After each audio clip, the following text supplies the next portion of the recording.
Hello, and welcome to another episode of Movie Spoiler Alerts. Today we're going to be going through all 20 Marvel movies leading up to Avengers Endgame. The only film not included in this summary is Captain Marvel, as it's not out on Blu-ray yet, so I can't use it properly for summary purposes. The summary will be done in two versions, one being chronologically based off the year that the film was released, and another based off the title character. Individual links for the summaries will be listed in the cards above, and remember to check us out on Instagram for our various giveaways. So let's get started. Today we're talking about the 2008 superhero film Iron Man, so let's get started.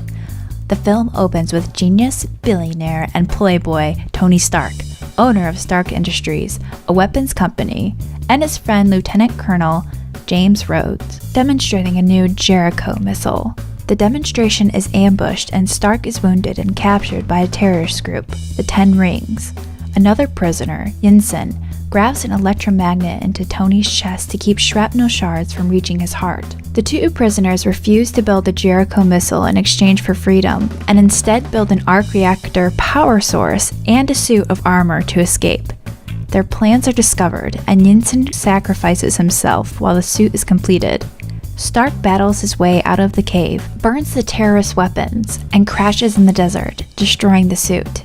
After being rescued by Rhodes, Stark announces that his company will no longer manufacture weapons. Obadiah Stane, his father's old partner and the company's manager, advises Stark against this. In his home workshop, Stark builds a sleeker, more powerful version of the armor suit, as well as a more powerful arc reactor for his chest. Stark is then informed that his company's weapons were delivered to Ten Rings and are being used to attack Yinsen's home village. Stark also learns Stane is trying to replace him as head of the company. Stark uses his new armor and saves the villagers. While flying home, Stark is shot by fighter jets. He reveals his secret identity to Rhodes to end the attack. Meanwhile, Ten Rings gather the prototype suit and meet with Stane, who has the group executed. Stane has a massive new suit engineered from the wreckage. Stark sends his assistant, Pepper Potts, to hack into Stane's computer. She discovers Stane has been supplying the terrorists and hired them to kill Stark at the beginning of the film. Potts meets with Agent Phil Coulson of S.H.I.E.L.D. to inform him of Stane's activities. Stane's scientists cannot duplicate Stark's arc reactor, so Stane confronts Stark at his home and takes the one from his chest. Stark replaces it with his original reactor. Potts and S.H.I.E.L.D. agents attempt to arrest Stane, but he uses the suit and attacks them. Stark fights Stane, but is outmatched without his new reactor. The fight carries Stark and Stane to the top of the Stark Industry building, and Stark instructs Potts to overload the large arc reactor powering the building. This unleashes a massive electrical surge that causes Stane and his armor to fall into the exploding reactor, killing him. The next day at a press conference, Stark publicly admits to being the superhero Iron Man. In a post-credit scene, S.H.I.E.L.D. director Nick Fury visits Stark at his home wanting to discuss the Avenger Initiative. The film opens in Russia with a man named Ivan Vanko seeing the revelation of Tony Stark as Iron Man, who begins building his own miniature arc reactor. We then transition to 6 months later, where we see Tony Stark is using his Iron Man suit for peaceful means, refusing to sell his designs. The palladium core of Stark's arc reactor, however, is slowly poisoning him, which is causing him to begin to fear death. Stark makes Pepper Potts the CEO of Stark Industries and hires Natalie Rushman as his new personal assistant. While competing in the Monaco Historic Grand Prix, Stark is attacked by Vanko, who has electric whips powered by his own arc reactor. Stark dons his new Mark V suit, defeats Vanko, but the suit is damaged. Vanko states that he wanted to prove that Iron Man is not invincible. After seeing the fight, Stark's rival, Justin Hammer, helps break Vanko out of prison to have him build him a line of suits to beat Stark. While at what he believes to be his final birthday, Tony gets drunk while wearing the Iron Man suit. Tony's friend, Lieutenant James Rhodes, played by a different actor than the first film, puts on a suit and tries to restrain Tony. Rhodes later takes the suit for the purpose of the Air Force. Nick Fury, the director of S.H.I.E.L.D., approaches Stark, revealing that his assistant is actually Natasha Romanoff, aka Black Widow, and that Tony's father, Howard Stark, was one of the founders of S.H.I.E.L.D., and that Fury knew him personally. Fury explains that Vanko's father worked with Howard Stark to invent the arc reactor, but when Vanko's father wanted to sell it for profit, Howard Stark had him deported and was sent to prison, thus Vanko's vendetta with Tony. Fury gives Stark some of his father's old materials, including plans for a new reactor. With the help of his computer Jarvis, Stark is able to make a new reactor, one that replaces the one that is poisoning him. At a weapons expo, Hammer unveils Vanko's drones, led by Lieutenant Rhodes in a heavily weaponized Iron Man suit. Stark arrives later in his Mark VI armor to warn Rhodes, but Vanko takes control of both the drones and Rhodes' armor and attacks Iron Man. Hammer is arrested, and Romanoff and Stark's bodyguard Happy go after Vanko within Hammer's factory. Vanko escapes, but Rhodes regains control of his suit. Together, Rhodes and Stark defeat Vanko and his drones. Vanko seems to commit suicide by blowing up his suit. After a debriefing, Fury informs Stark that because of Stark's difficult personality, they would only use Stark as a consultant, not as a member of S.H.I.E.L.D. Stark and Rhodes receive medals for their heroism. In a post-credit scene, S.H.I.E.L.D. agent Phil Coulson reports that the discovery of a large hammer at the bottom of a crater, hinting at the hammer of Thor. The film opens with Tony Stark remembering a New Year's Eve party in 1999, where he met scientist Maya Hansen, the inventor of Extremis, an experimental regenerative treatment which would allow recovery from crippling injuries. Disabled scientist Aldrich Killian offers them a place in his company, Advanced Idea Mechanics, but Stark rejects the offer, humiliating Killian. Many years later, 6 months after the events of the first Avengers film, Stark is suffering panic attacks based on alien invasions. Meanwhile, a string of bombings occurs from a terrorist known as the Mandarin. Stark's security chief, Happy, is badly injured in an attack, which causes Stark to issue a threat to the Mandarin, who responds by destroying Stark's home with helicopter gunships. Maya Hansen, who came to warn Stark, who survives, along with Stark and his girlfriend and CEO of Stark Industries, Pepper Potts. Stark begins to investigate in order to find the Mandarin. With the help of a young boy named Harley, Stark discovers that the bombings were actually caused by jaded veterans exposed to Extremis, which causes some of the subjects to explode. These explosions are being used to cover up the flaws with Extremis. Aldrich Killian has been manipulating intelligence agencies to lure Lieutenant Rhodes, the former War Machine, now known as the Iron Patriot, in order to steal his armor. Harley helps Stark track down the Mandarin to Miami and infiltrates his headquarters. Stark realizes, however, that the Mandarin is actually an actor who is hired to play a character and has no idea that the recordings he's been making have been used to show him as a terrorist.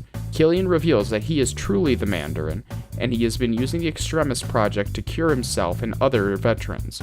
Stark is captured, and Killian injects Pepper with the Extremis formula in order to get Stark to fix Extremis' flaws and also to save Pepper.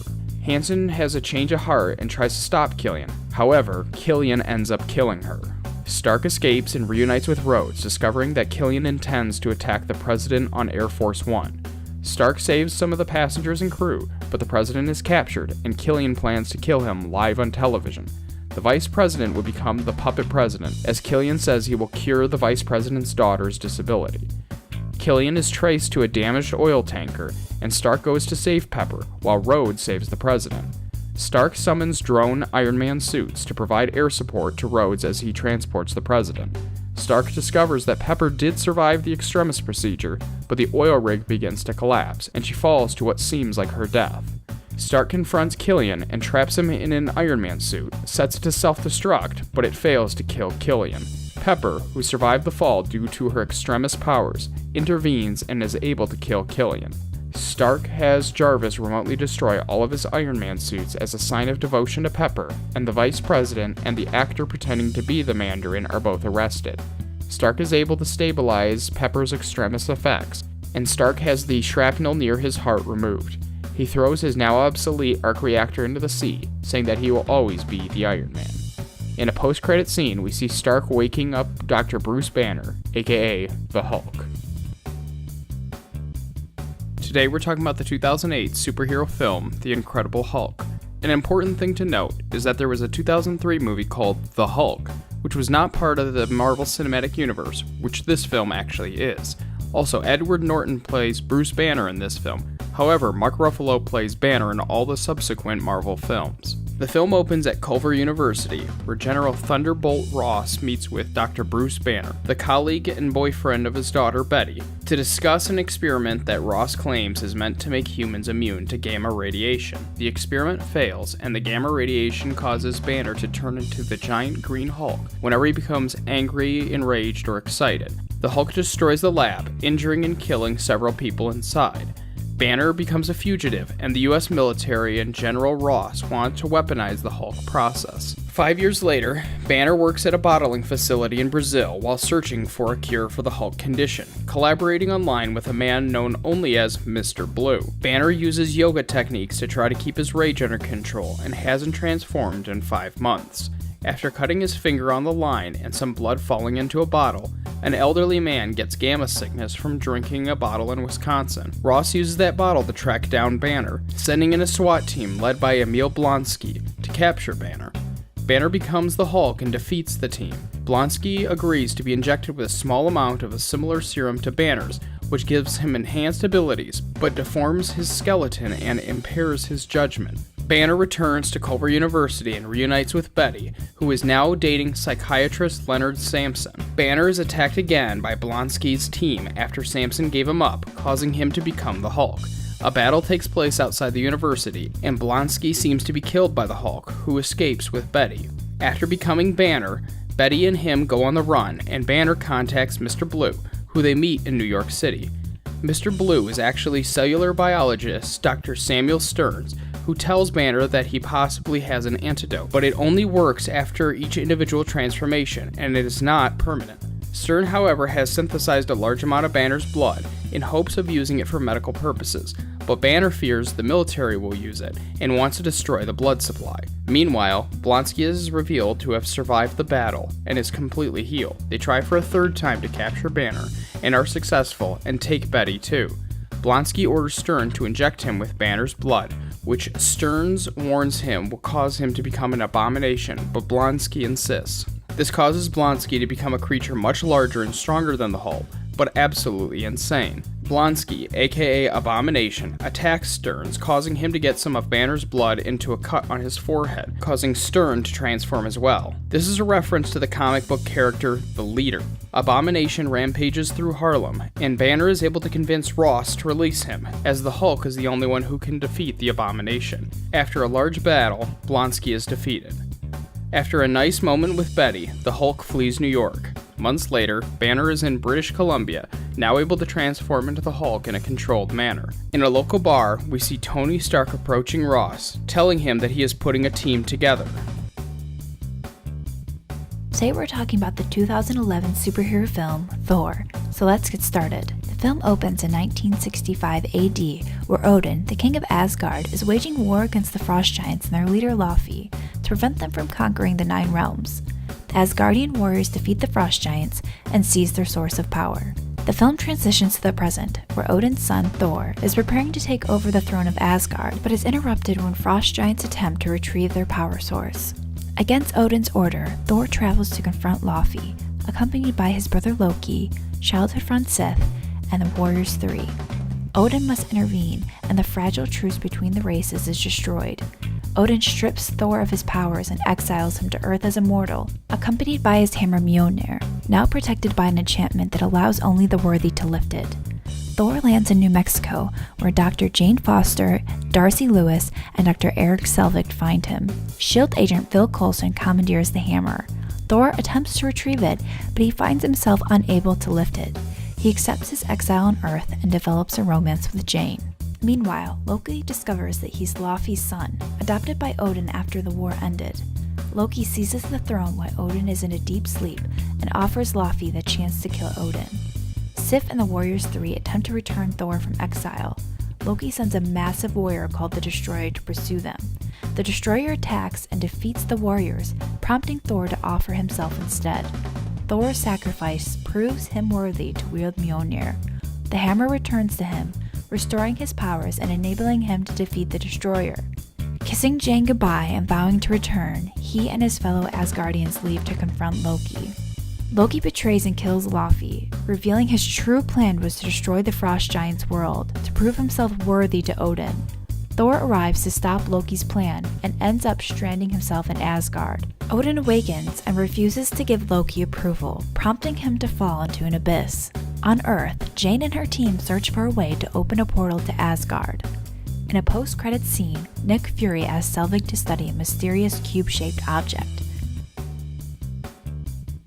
Hello, and welcome to another episode of Movie Spoiler Alerts. Today we're talking about the 2013 superhero film Thor: The Dark World, so let's get started. In the past, Bor, father of Odin, clashes with the dark elf Malkeith, who seeks to unleash a weapon known as the Aether on the Nine Realms. After conquering his forces, Bor safeguards the Aether within a stone column. Unknown to Bor, Malkeith and a handful of dark elves escape into suspended animation. In present-day Asgard, Loki is imprisoned for his war crimes on Earth. The Asgardians learn that the Convergence, a rare alignment of the Nine Realms, is imminent, and portals linking the worlds appear at random. In London, Dr. Jane Foster and Darcy Lewis travel to an abandoned factory where such portals have appeared. Jane is teleported into another world where she is infected by the Aether. Thor brings her to Asgard, where Odin warns that the Aether heralds a catastrophic prophecy. Malkeith, awakened by the Aether's release, attacks Asgard. Thor's mother Frigga is killed protecting Jane, and the Dark Elves flee. Thor enlists the help of Loki to use a portal to confront Malkeith. As Malkeith draws the Aether out of Jane, Thor attempts to destroy it, but fails. Malkeith merges with the Aether and leaves. Loki is fatally wounded. Thor and Jane discover a portal in a nearby cave and reunite in London with Darcy and Dr. Eric Selvig. They learn that Malkeith's plan is to restore the Dark Elves. Thor battles Malkeith through various portals and across multiple worlds until one portal separates them, leaving Malkeith unopposed on Earth. Thor returns in time to help transport Malkeith away from Earth, where he is crushed by his own damaged ship. Thor returns to Asgard, where he declines Odin's offer to take the throne and tells Odin of Loki's sacrifice. As he leaves, Odin's form transforms into Loki, who is alive and impersonating Odin. In a mid-credits scene, we see the Collector collecting Infinity Stones. It is revealed that the Aether is an Infinity Stone, and Asgard has an Infinity Stone named the Tesseract. In a post-credits scene, Jane and Thor reunite on Earth while a frost monster continues to run amok. 2 years after the Battle of Sokovia, Thor has been unsuccessfully searching for the Infinity Stones, and is now imprisoned by the fire demon Surtur. Surtur reveals that Thor's father Odin is no longer in Asgard, and that it will soon be destroyed in the prophesied Ragnarok, once Surtur unites his crown with the eternal flame that burns in Odin's vault. Thor defeats Surtur and claims his crown, believing that he has prevented Ragnarok. Thor returns to Asgard to find his brother Loki posing as Odin. Thor forces Loki to help him find their father, and with the directions of Dr. Stephen Strange on Earth, they locate Odin in Norway. Odin explains that he is dying, and his passing will allow his firstborn child, Hela, to escape from the prison that she was sealed in long ago. Hela had been the leader of Asgard's army and conquered the Nine Realms with Odin, but Odin imprisoned her, fearing that she had become too powerful. Odin dies, and Hela is released. She destroys Thor's hammer, and when Loki and Thor attempt to flee through the Bifrost Bridge, she pursues them and forces them out into space. Hela arrives in Asgard, destroying its army and killing its warrior 3. She resurrects the ancient dead who once fought with her, including her giant wolf Fenris, and appoints the Asgardian Scourge as her executioner. She plans to use the Bifrost to expand Asgard's empire, but Heimdall steals the sword that controls the bridge and hides it away with the rest of the citizens. Thor crash lands on Sakaar, a garbage planet surrounded by wormholes. A slave trader, Scrapper 142, subdues him and sells him as a gladiator to Sakaar's ruler, the Grand Master, with whom Loki has already come to know. Thor recognizes 142 as one of the Valkyrior, a legendary force of female warriors who were killed defending Asgard from Hela a long time ago. Thor is forced to compete in the Grandmaster's Contest of Champions, facing an enraged Hulk. Thor gets the upper hand on Hulk, but the Grandmaster sabotages the fight to ensure Hulk's victory. Still enslaved, Thor tries to convince Hulk and 142 to help him save Asgard, but neither are willing. He manages to escape and finds the jet that brought the Hulk to Sakaar. Hulk follows Thor to the jet, where a recording of Natasha Romanoff makes him transform into Bruce Banner for the first time since Sokovia. The Grand Master orders 142 and Loki to find Thor and Hulk, but Loki forces her to relive the deaths of her fellow Valkyrior at the hands of Helena. Deciding to help Thor, she takes Loki captive. Unwilling to be left behind, Loki provides the group with the means to steal one of the Grandmaster's ships. They then also liberate the other gladiators who start a revolution. Loki attempts to betray his brother again, but Thor anticipates it and leaves him behind. Thor, Banner, and 142 escape through the wormhole to Asgard, where Hela's forces are attacking the citizens for the sword that controls the Bifrost. Banner becomes the Hulk again, fighting Fenris, while Thor and 142 battle Scourge and the resurrected warriors. Loki and the Sakaar gladiators arrive to help, and the Asgardian citizens board their ship. Feeling regretful, Scourge sacrifices himself to allow their escape. Thor, facing Hela, loses his right eye and then has a vision of Odin that helps him realize that only Ragnarok can stop her. While Hela is distracted, Loki locates Surtur's crown and places it into the eternal flame. Surtur is reborn and destroys Asgard, seemingly killing Hela. As the film concludes, Thor, the Crowned King, decides to take the rest of the Asgardian citizens to Earth.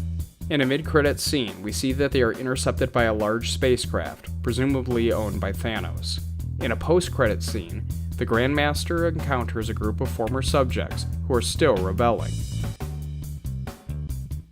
The film begins in 1942, with Nazi officer Johann Schmidt and his men entering into a German-occupied Norwegian town, looking for a mysterious relic known as the Tesseract, which is said to have untold powers.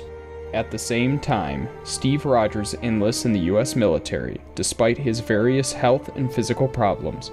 With the help of his friend Bucky and Dr. Abraham Erskine, Rogers is put into an experimental super soldier program, and it is revealed that the Nazi officer Schmidt underwent an earlier version of this procedure, having some serious side effects. Rogers undergoes the procedure, becoming significantly more muscular and strong.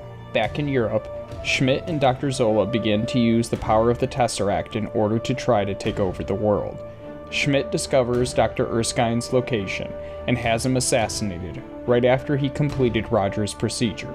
Roger captures the assassin, but the assassin commits suicide in order to avoid interrogation. With Erskine dead, the super soldier formula is lost. With his new powers, Rogers is sent to tour the nation in a colorful costume, given the title Captain America, and is told to promote war bonds. While visiting Italy, Rogers finds out that his friend Bucky's unit went missing in a battle against Schmidt's forces. Rogers teams up with a British agent, Peggy Carter, and the engineer Howard Stark, who, side note, is Tony Stark's, aka Iron Man's, father. Rogers infiltrates the fortress of Schmidt's Hydra organization and frees Bucky and the other prisoners. Rogers battles against Schmidt, who has a red skull-like face underneath his mask, giving him the title, the Red Skull. Schmidt is able to escape, and Rogers returns the soldiers. Rogers and the soldiers attack several known Hydra bases, using advanced equipment supplied by Howard Stark, including a circular shield made of vibranium, a nearly indestructible metal. Rogers is able to capture Dr. Zola, but during the capture, Bucky falls from the train and appears to be dead. From Dr. Zola's information, Rogers locates the final Hydra base, and Rogers stops Schmidt aboard a plane from using the Tesseract to cause massive casualties all over the world. The container for the Tesseract is damaged, and Schmidt physically touches the Tesseract, causing him to dissolve into bright light. The Tesseract falls and burns through the floor of the plane into the ocean. Rogers crashes the plane into the Arctic in order to prevent the onboard payload from possibly hurting anyone else. Stark recovers the Tesseract from the ocean floor, and the wreckage and Rogers are unable to be located, so Rogers is presumed dead. Rogers awakens in a 1940s-style hospital room, but soon realizes that something is wrong, and rushes out of the hospital, right into present-day Times Square. The S.H.I.E.L.D. director, Nick Fury, then informs Rogers that he has been asleep for nearly 70 years. In a post-credits scene, we see Fury and Rogers discussing possible future missions that will affect the entire world. The film takes place 2 years after the events of the first Avengers film, which, if you haven't seen, check out my summary. Steve Rogers, aka Captain America, is working for the government agency S.H.I.E.L.D. under director Nick Fury. Rogers and agent Natasha Romanoff, aka Black Widow, are sent to save hostages aboard a SHIELD boat that has been taken over by mercenaries. Rogers discovers that Romanoff has another job, however, to extract data from the ship's computer for Fury. Rogers confronts Fury later about this, where Fury reveals a plan to build 3 massive helicarriers equipped with advanced weaponry and spy devices to try to preemptively destroy any threat through a project known as Project Insight. Fury, however, is unable to decrypt the recovered data and becomes suspicious of Project Insight. Fury is later ambushed by a group led by a mysterious assassin known as the Winter Soldier. Fury escapes and finds Rogers, telling him that SHIELD has been compromised. After giving Rogers a flash drive containing some data from the ship, Fury is gunned down by the Winter Soldier. Fury later dies in surgery, and Rogers is called into the SHIELD headquarters the next day to try to find out what information he was given. When Rogers refuses to give up the information, however, he is hunted down by a group known as Strike. Rogers meets up with Romanoff, and using the flash drive, they discover a secret SHIELD bunker, which has a supercomputer containing the preserved consciousness of Dr. Zola, one of Hydra's leaders from the first film. Dr. Zola reveals that Hydra has been slowly infiltrating SHIELD and convincing the world to give up their freedoms for a sense of security, allowing Hydra to become more and more powerful. A missile is fired at the bunker, which Rogers and Romanoff narrowly escape, and the two realize that Alexander Pierce, SHIELD senior official, is also Hydra's leader. Rogers and Romanoff enlist the help of Sam Wilson, aka Falcon. The three find out that Dr. Zola developed an algorithm to identify who might become a future threat to Hydra, and will use the Insight helicarriers and their massive weapon arsenal to eliminate these threats. The group is ambushed by the Winter Soldier, who Rogers realizes is actually Bucky Barnes, his friend from the first film. Barnes was captured and experimented on after World War II and became the Winter Soldier. The three are brought to a safe house, where Nick Fury is, having faked his death, for a plan to sabotage the helicarriers by replacing their computer chips. During an important meeting, Rogers broadcasts Hydra's secret plans to everyone at the SHIELD headquarters. Romanoff is able to disarm Pierce, and Fury forces Pierce to unlock the database so they can expose Hydra to the public. Eventually, Fury kills Pierce. Rogers and Wilson storm 2 helicarriers and replace their control chips, but the Winter Soldier destroys Wilson's flight suit and fights with Rogers aboard the 3rd carrier. Rogers is able to put the new controller into the final ship, and SHIELD uses this to have the carriers destroy each other. Rogers refuses to fight the Winter Soldier in order to reach out to his longtime friend.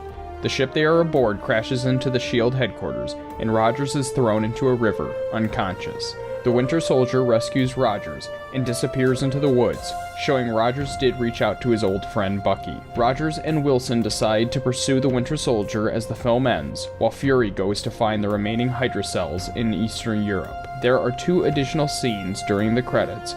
The first shows Hydra leader Baron Strucker finding an energy-filled scepter, the one that we see Loki use during the Avengers film, as well as 2 prisoners, one with super speed and one with telekinetic powers.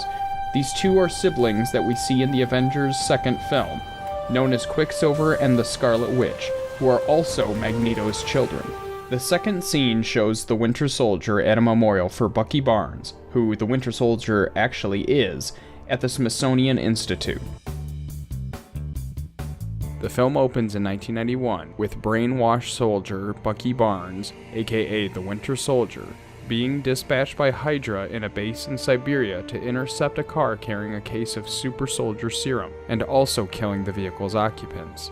The film transitions to present day, approximately 1 year after defeating Ultron in Sokovia. The Avengers are chasing after Brock Rumlow, who stole a biological weapon from a lab in Lagos. After some chasing, Rumlow blows himself up with a suicide vest, and Wanda tries to displace the blast, and ends up destroying a nearby building, killing several Wakandian humanitarians. The Secretary of State informs the Avengers that the UN is preparing to pass the Sokovia Accords, which ideally will make the Avengers overseen by a UN panel. The Avengers are divided on the issue. Tony Stark feels that they do need some oversight, especially after he was approached by a mother of a boy who was killed in an attack that the Avengers were involved in. Captain America, however, feels that they will become puppets of the government, and the Avengers should be acting under their own supervision. Some Avengers attend the signing of the Accords in Vienna, which are bombed, and many are killed, including the King of Wakanda. Security footage reveals the bomber to be Bucky Barnes, and the Wakandan prince, T'Challa, vows to kill Bucky. Captain America discovers Bucky's location and tries to bring him in, as they are childhood friends. T'Challa, also known as the Black Panther, also tracks down Bucky, and a massive fight breaks out in Bucharest, and eventually Captain America, Bucky, and the Black Panther are all arrested. A man who is later revealed to be Helmut Zemo finds Bucky's old Hydra handler and steals the phrase book that is used to activate Bucky's brainwashing. Zemo is able to get into the facilities where Barnes is held and recites the words to activate Bucky. He then questions Bucky to find the location of the other brainwashed super soldiers. He sends Bucky on a rampage to try to cover his tracks. A fight breaks out, and eventually Bucky regains his senses. Bucky explains that Zemo was the real bomber in Vienna and has disguised himself as Bucky. However, the Avengers don't get the approval to track down Zemo, so Falcon, Bucky, and Captain America decide to pursue him, along with the help of Wanda, Hawkeye, and Ant-Man. Stark puts his own team together to recapture Bucky and the Rogue Avengers, with Stark's team consisting of Black Widow, Black Panther, War Machine, Vision, and Spider-Man. A big fight breaks out at an airport, and eventually, Bucky and Captain America are able to escape. The others are captured and sent to jail except Black Widow, and War Machine is paralyzed. Stark finds evidence, however, that Zemo was behind the bombings, and travels to where Bucky and Captain America are heading. They all three arrive where the super soldiers have been in stasis, and discovers that Zemo has shot and killed them all. It is revealed that Zemo's entire family was killed in Sokovia during the events of the second Avengers movie, and he has been plotting to pit all the Avengers against one another so they would destroy each other.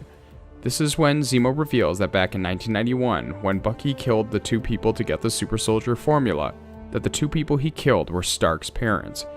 The enraged Stark attacks both Bucky and Captain America, and a big fight breaks out. Bucky loses his arm, and Stark's armor is disabled. Captain America, having defeated Stark, leaves with the injured Bucky, leaving his shield behind.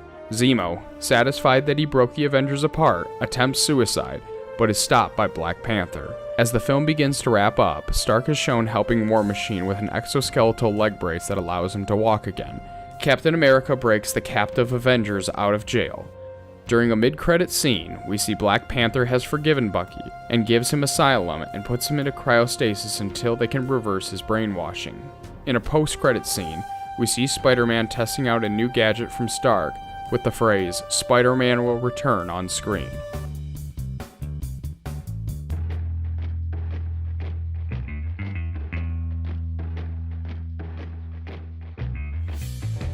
Peter Jason Quill, aka Star-Lord. Shortly after his mother's death in 1988, he is kidnapped and raised by a group of space pirates known as the Ravengers. The film opens on Peter stealing an orb, which takes place 26 years after his abduction. Peter is a goofy and charismatic smuggler who is a bit of a jerk at times and doesn't have any trouble with the ladies. Remind you of anyone? Yondu.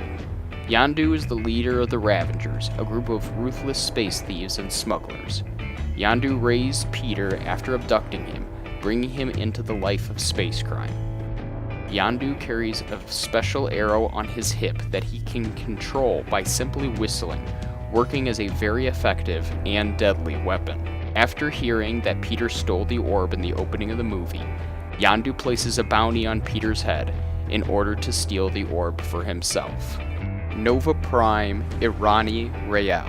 Nova Prime is the leader of the Nova Corps, the central good guy government seen in the film. The Nova Corps' home planet is Xandar, which is also the same planet where Peter intends to sell the orb that he stole.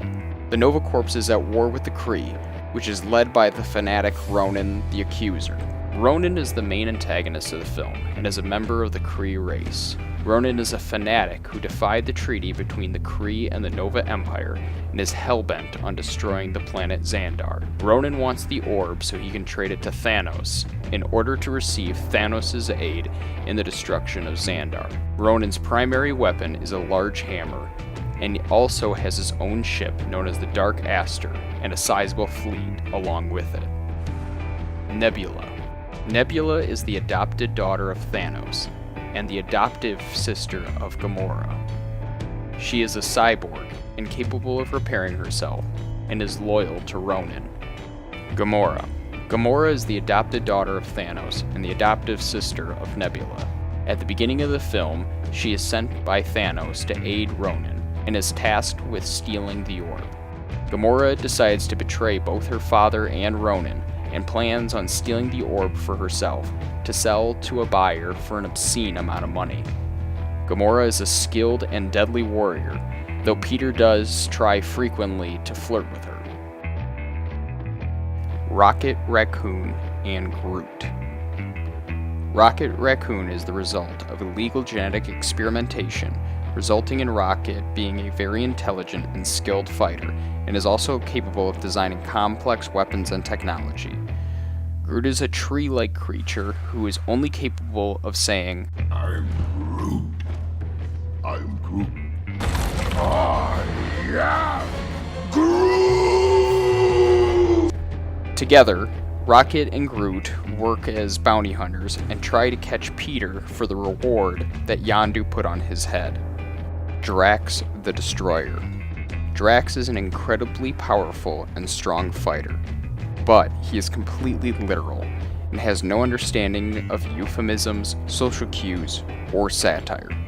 Drax's entire family was killed by Ronan and vows to get revenge. And now on to the story. After stealing the orb, Peter lands on the planet Xander in order to sell the orb to his black market dealer. Shortly after arriving, Peter is intercepted by Gamora, who wants to steal the orb for herself. Peter and Gamora break into a fight when Groot and Rocket identify Peter and notice that he has a bounty on his head. Groot and Rocket jump into the fight in order to capture Peter themselves.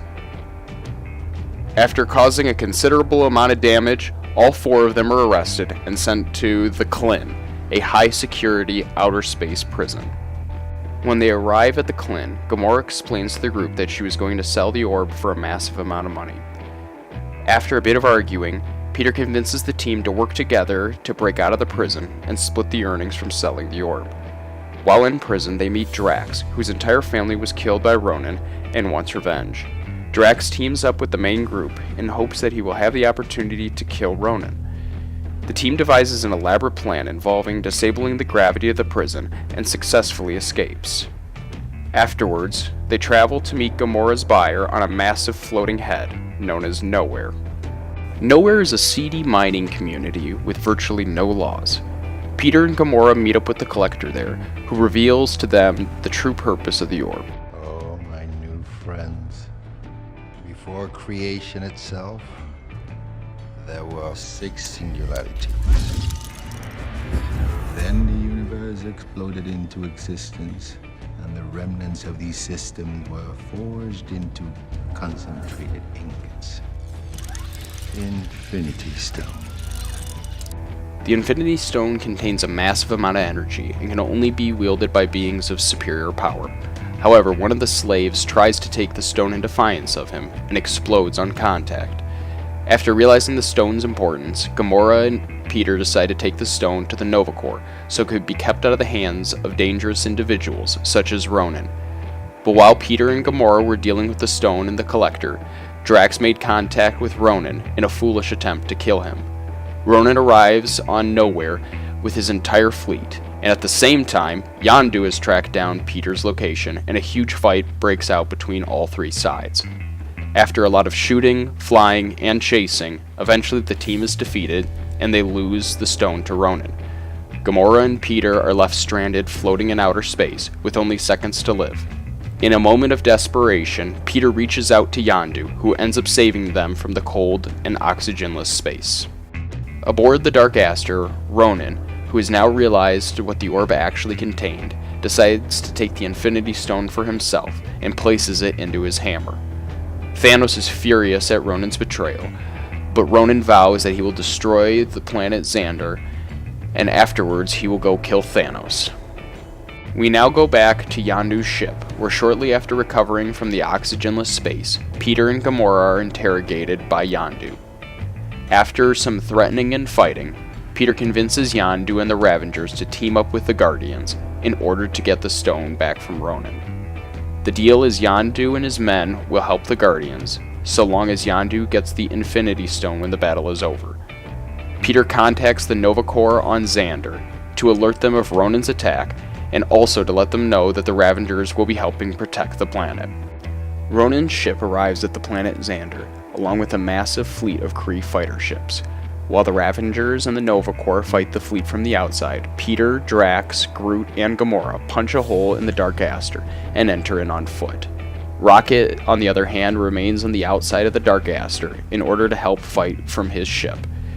The Guardians fight their way through the inside, defeating Nebula and Ronan's soldiers.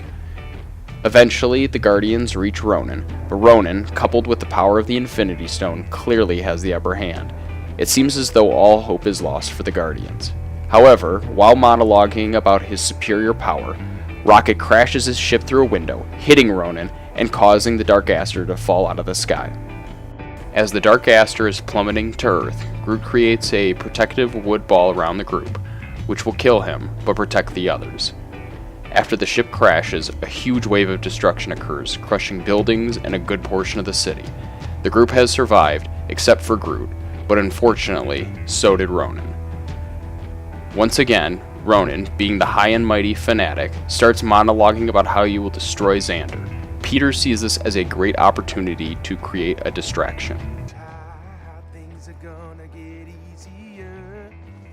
Ooh, child, things will get brighter. Listen to these words. Ooh, child, things are gonna get easier. Ooh, child, things will get brighter. Then bring it down hard. Someday, put it together. What are you doing? Dance off, bro. Me and you. Come on. Subtle. Take it back. What are you doing? I'm distracting you, you big turd blossom.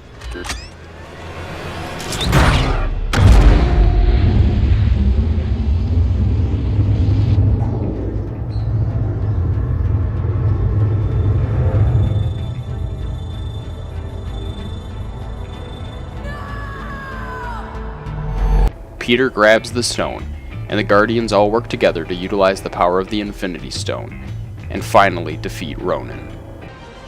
How? You said it yourself, bitch. We're the Guardians of the Galaxy.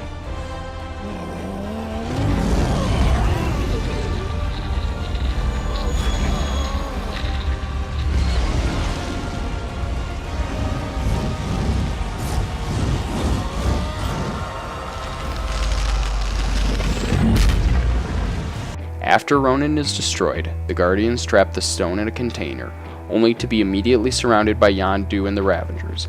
Yondu takes the container and leaves the Guardians.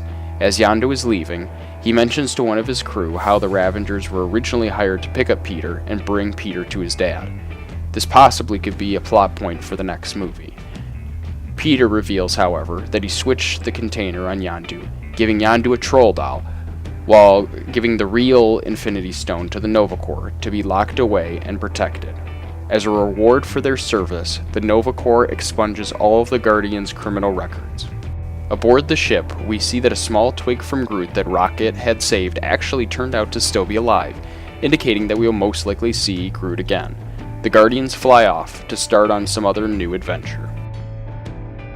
After the credits, on Nowhere, we see the Collector, still damaged and hurt from earlier, being taunted by Howard the Duck. The film opens with Aisha, the leader of the Sovereign race, having the Guardians of the Galaxy protecting her valuable batteries from a massive monster, in exchange for Gamora's sister, Nebula, who was caught trying to steal the same batteries.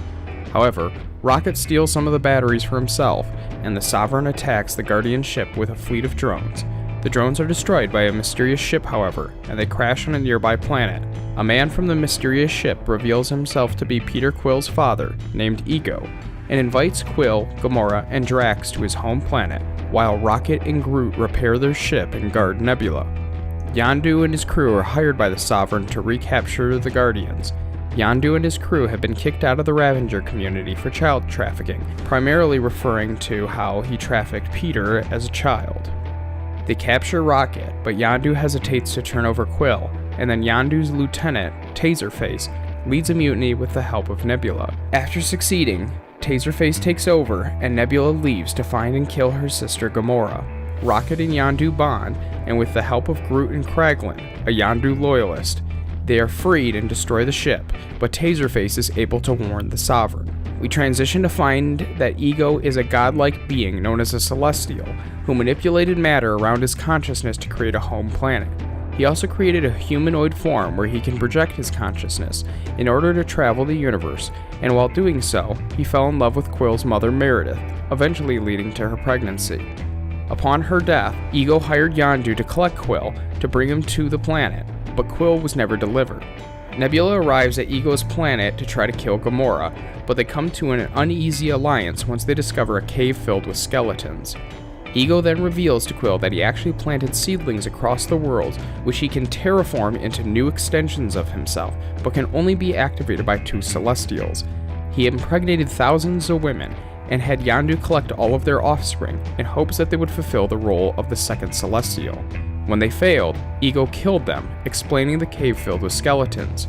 Under Ego's influence, Quill is forced to help him activate the seedlings, which begin to consume every world. But Quill fights back when Ego reveals that he actually killed Quill's mother due to the distraction that she posed. Mantis, Ego's empathic servant, grows close to Drax and warns him of Ego's plans.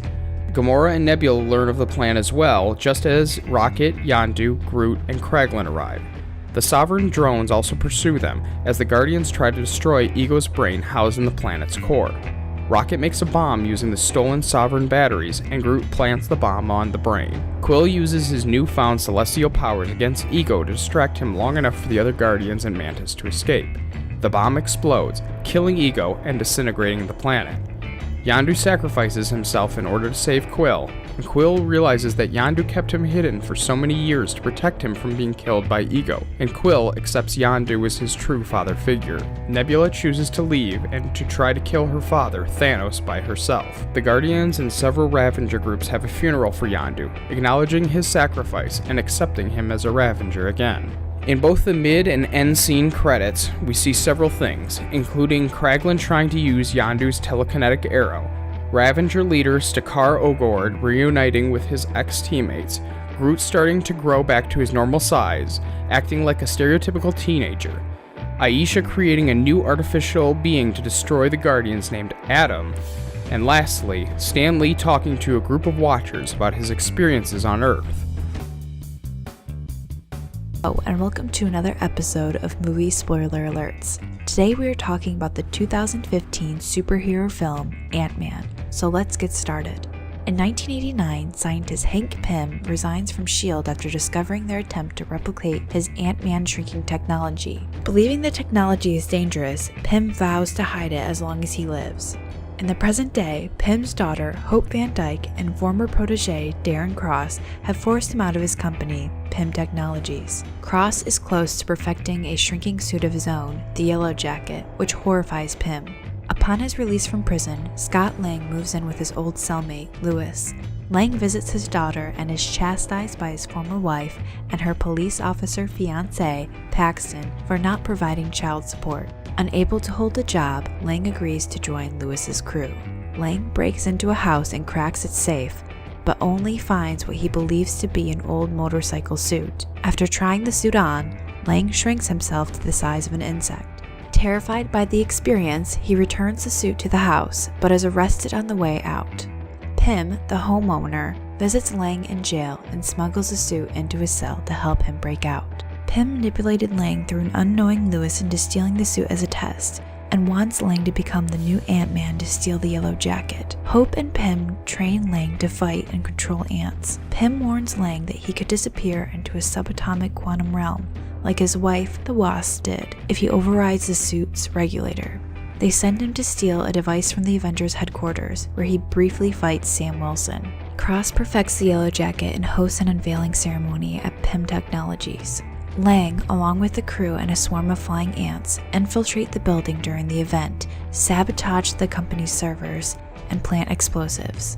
When he attempts to steal the Yellow Jacket, they are all captured by Cross, who intends to sell both the Yellow Jacket and Ant-Man suits to Hydra. Lang and Hope break free to take out most of the Hydra agents, although one flees with a vial of Cross's particles and Pym is shot.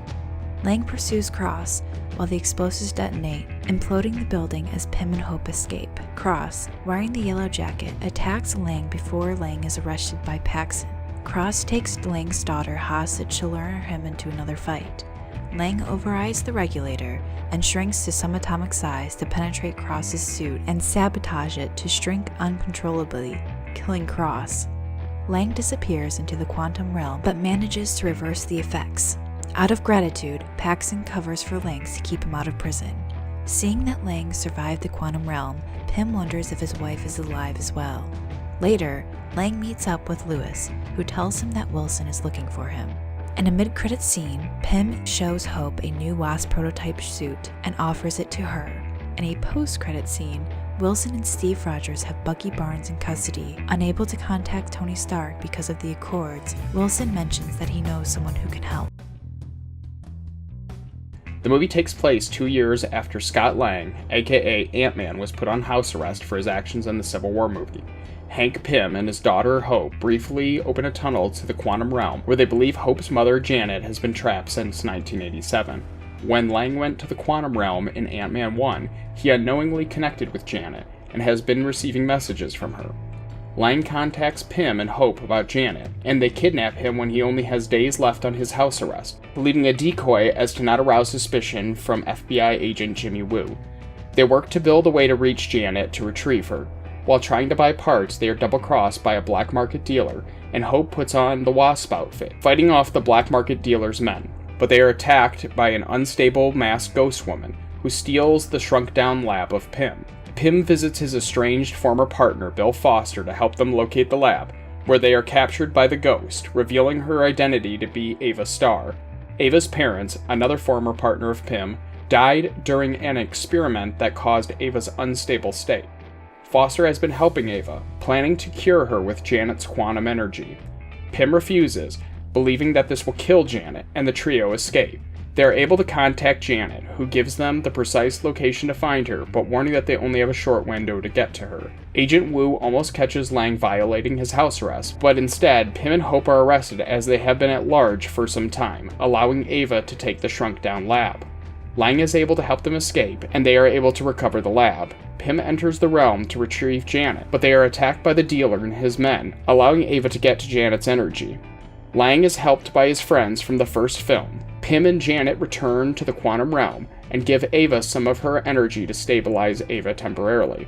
As the film concludes, Lang returns home and is released from his house arrest, and Ava and Foster go into hiding. During a mid-credits scene, we see them trying to harvest quantum energy to help Ava remain stable. While Lang is in the quantum realm, though, Pym, Janet, and Hope all disintegrate due to the Thanos' snapping, leaving him trapped in the quantum realm. In another scene, we see a giant ant playing the drums as we see the world has been affected by the snapping. Black Panther. So let's get started. Centuries ago, 5 African tribes war over a meteorite containing the metal vibranium. One warrior ingests a heart-shaped herb affected by the metal and gains superhuman abilities, becoming the first Black Panther. He unites all the tribes except the Jabari to form the nation of Wakanda. The Wakandans use the vibranium to develop advanced technology and isolate themselves from the rest of the world, posing as a third world nation. In 1992, King T'Chaka visits his brother N'Jobu, who is working undercover in Oakland, California. T'Chaka accuses N'Jobu of assisting black market arms dealer Ulysses Claw with stealing vibranium from Wakanda. N'Jobu's partner reveals that he is actually Zuri, another undercover Wakandan, and confirms T'Chaka's suspicions. In present day, following T'Chaka's death, his son T'Challa returns to Wakanda to assume the throne. He and Okoye, the leader of the Dora Milaje regiment, extract Nakia, T'Challa's ex-love, from an undercover assignment so she can attend his coronation ceremony along with his mother Ramonda and his younger sister Shuri. At the ceremony, the Jabari tribe's leader M'Baku challenges T'Challa for the crown in a ritual combat. T'Challa defeats M'Baku and persuades him to yield rather than to die in the combat. After Claw and Eric Stevens steal a Wakandan artifact from a museum, W'Kabi, T'Challa's friend and Okoye's love, urges him to bring Claw back dead or alive. T'Challa, Okoye, and Nakia travel to South Korea where Claw plans to sell the artifact to CIA agent Everett K. Ross. A firefight erupts and Claw attempts to flee but is caught by T'Challa, who reluctantly releases him into Ross's custody. Eric attacks and extracts Claw, as Ross is severely injured protecting Nakia. Rather than pursue Claw, T'Challa takes Ross to Wakanda where their technology can save his life. While Shuri heals Ross, T'Challa confronts Zuri. Zuri explains that N'Jobu plan to share Wakandan technology with the people of African descent around the world to help them conquer their oppressors. As T'Chaka was arresting N'Jobu back in 1992, N'Jobu attacked Zuri, which forced T'Chaka to kill N'Jobu. T'Chaka ordered Zuri to lie that N'Jobu had disappeared and left behind his American son, Eric, in order to maintain the lie. Eric became a U.S. Black Ops soldier, adopting the name Killmonger. Meanwhile, Eric kills Claw and takes his body to Wakanda. He is brought before the tribal elders, revealing his identity and claim to the throne. Eric, aka Killmonger, challenges T'Challa in ritual combat. After killing Zuri, he defeats T'Challa and hurls him over a waterfall. After ingesting the heart-shaped herb, Eric orders the rest of the powerful fruit to be burned, but Nakia is able to steal one.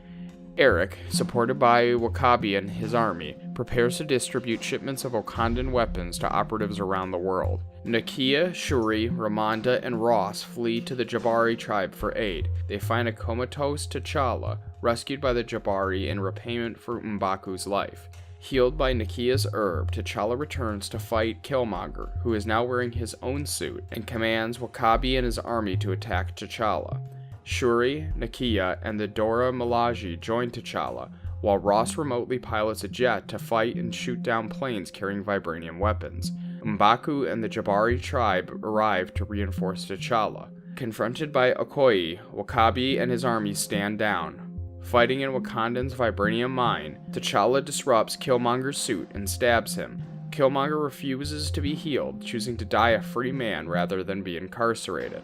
T'Challa decides that Killmonger had some valid points and they do need to extend themselves into the outside world, creating a outreach center building in California where N'Jobu died.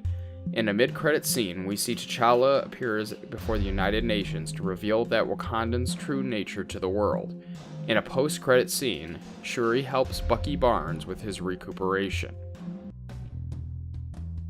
The film opens in Nepal, where we see the sorcerer Kalius and his zealots entering into the secret compound, Kamar Taj, and they behead its librarian. They steal a few pages from an ancient text belonging to the Ancient One, a long-lived sorcerer who taught every student at Kamar Taj, including Kalius, in the mystic arts. The Ancient One pursues the traitors, but they escape. In New York, an acclaimed neurosurgeon, Stephen Strange, is badly injured in a car accident and is now unable to operate. Fellow surgeons and his former lover Christine Palmer try to convince him to move on, but Strange pursues experimental surgeries to heal his hands. Strange learns of a paraplegic man who mysteriously now has full use of his legs. Strange is directed to Kamar Taj, where he is taken in by Mordo, a sorcerer under the Ancient One. The Ancient One demonstrates her powers to Strange, revealing that there are a variety of dimensions, such as the mirror dimension. She agrees to train Strange, though his arrogance reminds her of Kalius. Strange excels very quickly, regaining use in his hands, studying under the Ancient One in Mordo, and reading ancient books from the library guarded by Master Wong. Strange learns that Earth is protected from other dimensions by 3 buildings called sanctums, with their locations being in New York, London, and Hong Kong, all of which are accessible through Kamar Taj. It is the job of the sorcerers to protect the sanctums.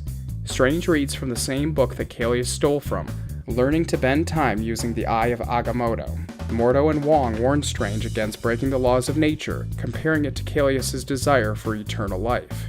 Kalius uses the stolen pages to contact a powerful being, Dormammu of the Dark Dimension, where time is non-existent. Callius and his forces destroy the London Sanctum in order to weaken Earth's protection. They then attack the New York Sanctum, killing off its guardian, but Strange is able to hold them off using the Cloak of Levitation until Mordo and the Ancient One arrive. Mordo and Strange become disillusioned, however, by the Ancient One, as they discover that she has been using forbidden magic from the Dark Dimension to give her eternal life. Callius is able to mortally wound the Ancient One and escapes to Hong Kong. The Ancient One then tells Strange that he too will have to bend the laws of nature in order to defeat Callius. Strange and Mordo arrive in Hong Kong to find Master Wong dead and the Sanctum destroyed, with the Dark Dimension taking over Earth. Strange uses the Eye of Agamotto to reverse time and is able to save Wong, and then Strange enters into the Dark Dimension to face Dormammu. He creates an infinite time loop with Dormammu being unable to escape. After killing Strange several times and still unable to break the time loop, Dormammu agrees to leave Earth and take Callius and his followers with him in order to break the time loop. Mordo is disgusted with Strange for breaking the laws of nature and leaves. Strange returns the Eye of Agamotto to Kamar Taj and moves to the New York Sanctum to continue his studies. In a mid-credits scene, we see Strange helping Thor, who brought his brother Loki to Earth in order to search for their father Loden. The scene is actually directly from the new Thor Ragnarok film. In the post-credits scene, we see Mordo confronting the former Paralyzed Man, stating that Earth has too many sorcerers, hinting that Mordo might become the next villain. Following the events of the first Avengers film, Adrian Toomes and his salvage company acquire alien technology, which they decide to make into illegal weapons. We transition to 8 years later, where we find Peter Parker, already having worked with the Avengers, now going to school and frustrated that he is not a full-time Avenger. Peter quits his school's academic decathlon team to focus on crime fighting as Spider-Man. One night, however, Peter's best friend Ned learns of Peter's secret identity. Peter also encounters Toomes' associate, Jackson Bryce, aka The Shocker, and Herman Schultz, who are selling weapons to a local criminal named Aaron Davis. Peter saves Davis when a fight breaks out, but Peter is attacked by Toomes, who is in a large vulture-like flight suit, which is the classic Spider-Man villain, the Vulture. Peter is rescued by Tony Stark, who is monitoring the Spider-Man suit which Stark built, and warns against Peter getting involved with these criminals anymore. Later, Toomes kills Bryce, and Schultz becomes the new Shocker. Peter and Ned study the weapon left behind by Toomes' crew and remove its power core. Peter is able to track the criminals to Maryland, so he hitches a ride with his decathlon team, which are traveling to Washington, D.C. for their tournament. Peter and Ned are able to disable the Spider-Man suit's tracker and enable the suit's more advanced features. Peter tries to stop Toomes from stealing from a weapons convoy, but is trapped inside one of the trucks and is locked in a secure facility for the night, which causes him to miss the decathlon tournament. Peter discovers that the power core that Ned is still carrying has become unstable and leads to the whole decathlon being trapped in an elevator when the core explodes. Peter rushes in and saves his classmate, including his crush, Liz. Back in New York City, Peter meets with the criminal Davis that was seen earlier to find out Toomes' location. He arrives on the Staten Island ferry, and Peter attempts to stop Toomes, but the ferry is cut in half when a weapon malfunctions, and Toomes escapes. Stark arrives to save the passenger, and then berates Peter for his actions and takes his suit. Peter returns to school and asks Liz to come with him to the homecoming dance. On the night of the dance, he learns that Liz's dad is Toomes. Toomes figures out that Peter is really Spider-Man and threatens Peter if he tries to intervene with his plans. Peter realizes that Toomes plans to attack the plane transporting weapons from the Avengers Tower. Peter dons his homemade Spider-Man suit and intercepts the plane while fighting Toomes, and it crashes on a beach. They continue fighting. Peter saves Toomes' life from a deadly explosion, and then ties up Toomes for the police to find him. After her father's arrest, Liz moves away, and Peter declines an invitation to become a full-time Avenger in favor of being a student and a neighborhood superhero. We also find out that one of his classmates, who's been teasing him throughout the film, actually goes by the nickname MJ, hinting at a possible girlfriend and love interest. Stark also gives Peter back his suit, which Aunt May walks in just as he's putting on, discovering Peter's superhero identity. In a mid-credit scene, we see Toomes in prison, being questioned about Spider-Man's real identity, but Toomes denies knowing anything about his secret. To get started, let's do a quick rundown of the Avengers team. Tony Stark, aka Iron Man. He's a billionaire genius that has no actual powers, but incredibly advanced technology that helps him fight bad guys. Thor, aka Pretty Boy. From Asgard, the god of thunder, who carries a hammer that cannot be moved. Bruce Banner, aka the Hulk. A scientist that when he gets angry becomes a massive green creature that is nearly invincible. Steve Rogers, aka Captain America. A genetically enhanced man from the 1940s that was frozen for 70 years and is sometimes a bit out of touch with modern times. Clint Barton, aka Hawkeye, a new character to the modern Marvel movie universe who does not have his own individual movie, and frankly, no one really cares about him. Hawkeye's weapon of choice is a bow and arrow, but does not have any real specific superpowers. Natasha Romanoff, aka Black Widow. Honestly, save for maybe Pretty Boy Thor, she's the best looking member of the Avengers. She also does not have her own movie, but I'd definitely watch it if she did. She's a highly trained former Soviet spy who is a master assassin and seductress. Nick Fury. While not an actual Avenger, he is the director of S.H.I.E.L.D., an organization that is sort of like a souped-up CIA that sometimes uses superheroes. The Avengers work as a part of S.H.I.E.L.D. Now that we've explained who is part of the team, let's get to the story. The movie begins with Thor's not-so-nice brother, Loki. Loki meets a character called the Other, who is the leader of an alien race known as the Chitauri. If Loki gets an object called the Tesseract from S.H.I.E.L.D. and gives it to the Other will give Loki an army capable of taking over Earth. The Tesseract has been seen in quite a few other Marvel movies, especially in the first Captain America movie. I will be doing a summary of those movies explaining the history a bit more, so make sure to check them out. The Tesseract is an Infinity Stone.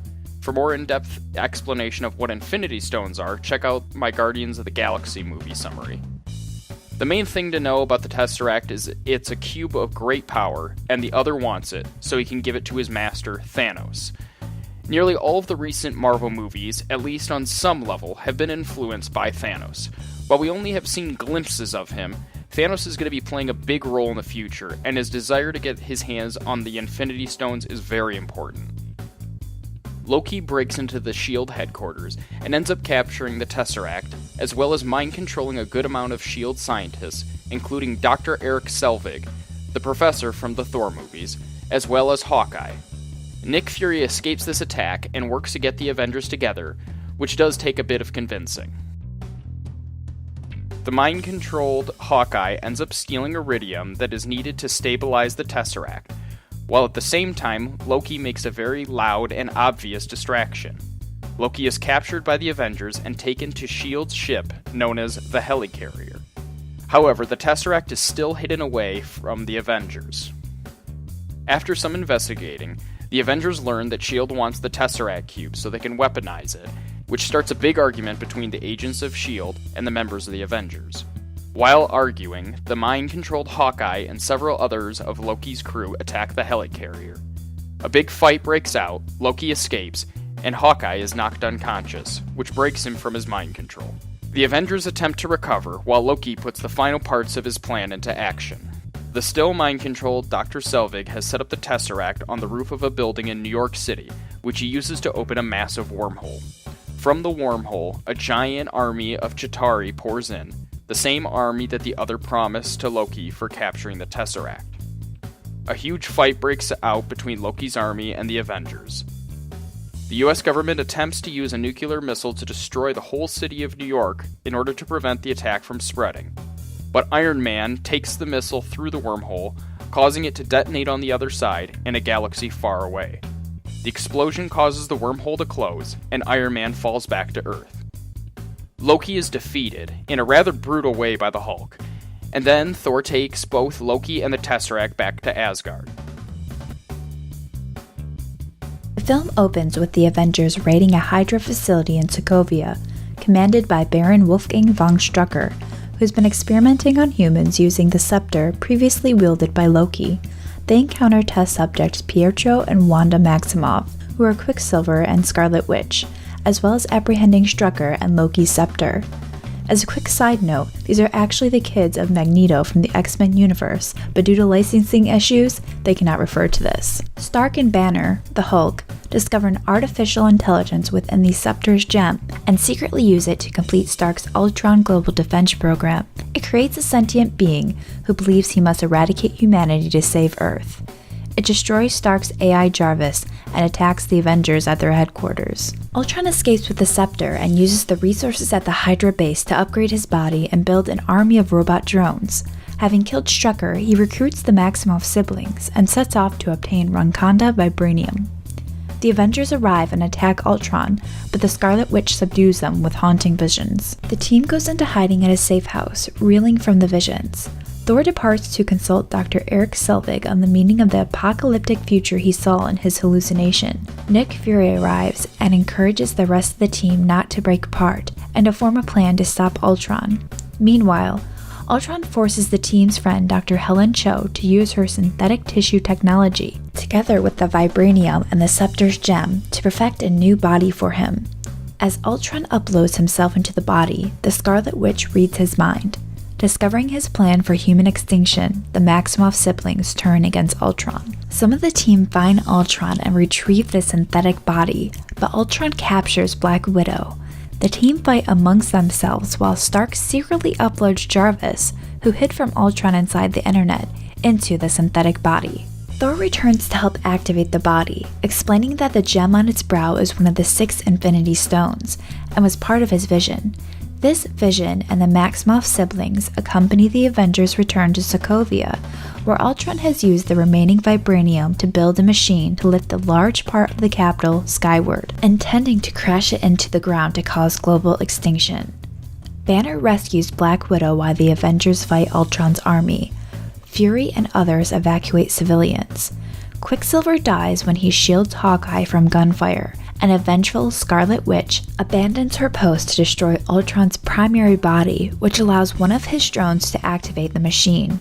The city plummets, but Stark and Thor overload the machine and shatter the landmass. In the aftermath, the Hulk departs, while the Vision confronts Ultron's last remaining body. Later, the Avengers establish a new base, Thor returns to Asgard, Stark leaves, Hawkeye retires, and Captain America with Black Widow prepare to train new Avengers. In a mid-credits scene, we see Thanos vow to retrieve the Infinity Stones for himself, hinting at the next Avengers film. The film opens with Thanos taking the Power Stone from the planet Xandar, and Thanos and his lieutenants having intercepted the spaceship carrying the Asgardian survivors from the end of Thor Ragnarok. Thanos obtains the Tesseract after fighting Thor and Hulk, and kills Loki. The Hulk is sent to Earth, and Thanos uses the Space Stone inside the Tesseract to open a portal before destroying the ship and the Asgardians. The Hulk arrives in New York back in the form of Bruce Banner. He warns Doctor Strange, Wong, and Tony Stark about Thanos. 2 of Thanos' lieutenants, Ebony Maw and Cull Obsidian, arrive on Earth to obtain the Time Stone from Doctor Strange. They capture Doctor Strange and leave Earth, with Spider-Man and Tony Stark sneaking aboard. In Scotland, Thanos' other lieutenants, Proxima Midnight and Corvus Glaive, attack the Scarlet Witch and Vision to get the Mind Stone from Vision's forehead. Captain America, Black Widow, and Falcon intervene, and they meet up with War Machine and Banner back at the Avengers headquarters. They decide Vision should go to Wakanda to have his Mind Stone removed so that they can destroy it before Thanos can get it. The film transitions to the Guardians of the Galaxy responding to a distress call and rescuing Thor. Together they try to stop Thanos from getting the Reality Stone from the Collector on Nowhere, while Rocket and Groot travel with Thor to go create a battle axe that is capable of defeating Thanos. They are unable to stop Thanos, however, and he kidnaps Gamora. Thanos coerces the location of the Soul Stone from Gamora by torturing Gamora's adoptive sister Nebula. Thanos and Gamora travel to Vormir, where they are met by Red Skull, the keeper of the Soul Stone. He informs them that Thanos must sacrifice someone he loves for the stone, and Thanos kills Gamora for the Soul Stone. Nebula escapes and gets the Guardians to meet her on Thanos' homeworld of Titan. Stark and Spider-Man rescue Strange, also landing on Titan where they meet up with the Guardians. They form a plan to remove Thanos' Infinity Gauntlet, and Doctor Strange uses his Time Stone to view all possible outcomes of the situation, seeing only one possibility where Thanos loses. Thanos arrives, and they are nearly able to remove his glove, but Quill becomes enraged when he learns of Gamora's death, and Thanos is able to gain the upper hand. Thanos nearly kills Stark, but Doctor Strange is able to spare him by giving up the Time Stone, later stating that this was the only way that they could possibly win. In Wakanda, Captain America meets up with Bucky before Thanos attacks. The combined Avengers, along with Black Panther and the Wakandans, all fight while Shuri tries to remove the Mind Stone from Vision, but is unsuccessful. Banner, unable to transform, has to wear the Hulkbuster armor. Thanos arrives, and Vision has the Scarlet Witch destroy the stone, which in turn kills him. However, Thanos is able to reverse time using the Time Stone, plucks the stone from Vision's forehead, and kills him all over again. Thor is able to severely wound Thanos, but it fails to kill him. Thanos snaps his fingers, and half the universe is turned to ash immediately, including Bucky, Black Panther, Groot, Scarlet Witch, Falcon, Mantis, Drax, Quill, Doctor Strange, and Spider-Man. As the film concludes, we see Thanos watching a sunrise from another planet. In a mid-credit scene, we see both Maria Hill and Nick Fury are turned to ash, but they are able to send a message out to warn Captain Marvel. So that was the spoilers for all the Marvel films leading up to Endgame. If you have another film you'd like to see us spoil, please let us know in the comments below. Check out Movie Spoiler Alerts on Instagram, and remember to like and subscribe. Thanks for watching.